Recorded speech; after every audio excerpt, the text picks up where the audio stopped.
환경을 과학으로 파헤치는 남자, 어제TV 예스맨입니다. 오늘은 플라스틱 얘기를 추적해봤습니다. 그 중에서도 생분해 플라스틱 얘기를 파헤쳐 보여드립니다. 그냥 땅에 묻으면 생분해가 된다고 하는데 결론부터 말하면 아니라는 충격적인 사실. 야, 이걸 왜 나만 모르고 있지? 요즘 친환경이라면서 광고하는 곳이 많습니다. 그런데 말이요, 이게 생분해가 그만큼 잘 되지 않는다는 게 충격적이었습니다. 석유와 식물 원료로 만든 생분해 플라스틱이 왜 생분해가 안 되는지, 그리고 기존 플라스틱 재활용 시스템에도 악영향을 준다는 점에 대해서 알아봤습니다. 뚠뚠뚠뚠뚠뚠뚠뚠 어제TV 구독과 좋았어! 부탁드립니다.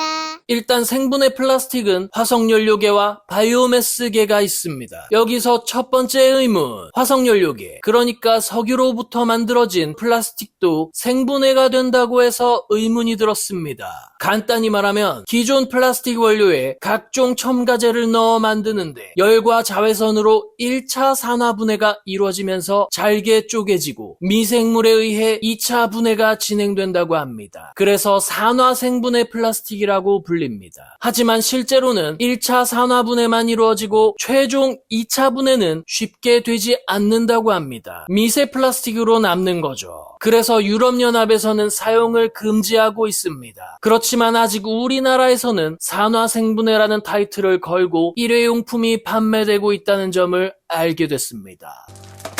구독과 좋아요 진행시켜! 두 번째, 식물 원료인 바이오매스계 생분해 플라스틱은 어떨까요? 현재 가장 많이 쓰이는 소재는 PLA, 옥수수 등의 식물 원료로 만들어진 플라스틱이죠. 땅에 묻으면 100% 분해가 된다고 대부분 광고하고 있습니다. 그런데 말이요, 아무데나 묻는다고 썩는 것이 아니라는 충격적인 사실을 알게 됐습니다. PLA와 같은 것을 생분해성 수지 제품이라고 하는데 이것과 관련한 친환경 인증 기준을 보면 생분해도 기준은 다음과 같습니다. 섭씨 56에서 60도의 토양에서 180일 이내에 생분해도 90% 이상이어야 한다. 아무데나 묻었을 경우에 그 토양의 온도가 과연 56에서 60도가 유지가 될지 의문이 들었습니다. 그래서 아무데나 측정해봤습니다. 안 됩니다. 안 됩니다. 안 됩니다. 매립지에 묻으면 되는 것 아니냐고 할 수 있는데 매립지 토양 온도도 기준 온도를 충족하지 못할 뿐 아니라 도시 쓰레기는 대부분 소각하고 있기 때문에 의미가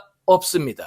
구독과 좋았어! 부탁드립니다. 그리고 또 다른 문제는 이것이 기존 플라스틱의 재활용 또한 오히려 방해하고 있다는 사실입니다. 예를 들어 PLA 재질을 페트병과 함께 플라스틱으로 분리 배출했다고 봅시다. 그럼 쓰레기 처리장에서 재질별로 분류를 하는데 재활용을 할 수 있는 기존 플라스틱과 섞이게 된다면 잘 하고 있던 기존 플라스틱 재활용을 할 수가 없게 되는 겁니다. 여기서 또 하나 의문. 그럼 따로 모아서 배출하면 되지 않느냐? 라고 반문하실 수 있습니다. 그런데 이런 생분해성 플라스틱은 땅속에 묻으면 혐기성 분해가 일어나 메탄가스가 배출됩니다. 혐기성이란 공기가 잘 통하지 않는 것을 의미합니다. 그리고 메탄가스는 이산화탄소보다 온실 효과가 무려 21배나 높은 아주 강력한 가스입니다. 그렇기 때문에 이 또한 해결책이 될 수는 없는 겁니다. 원래는 생분해성 플라스틱을 퇴비화하자는 의견도 많았는데 그러려면 아까 얘기했던 56에서 60도의 생분해 조건을 갖춘 퇴비화 대형 시설이 아주 많이 필요합니다. 그리고 분리배출 시스템도 바꿔야 하는 거죠. 엄청난 비용이 들어가기 때문에 이를 실현할 수 있을지는 알 수 없습니다.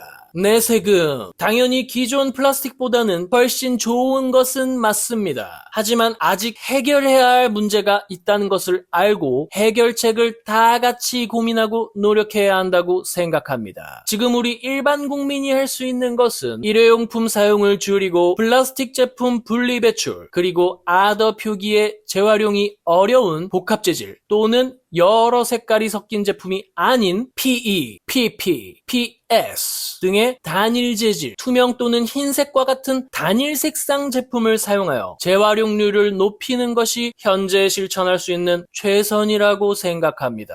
우리 인류는 뛰어난 종족입니다. 과학의 발전으로 분명히 근본적인 답을 찾아낼 거라고 믿습니다. 구독과 좋아요 눌러주시면 감동의 눈물을 흘리며 영상 제작에 매진할 수 있습니다. 감사합니다.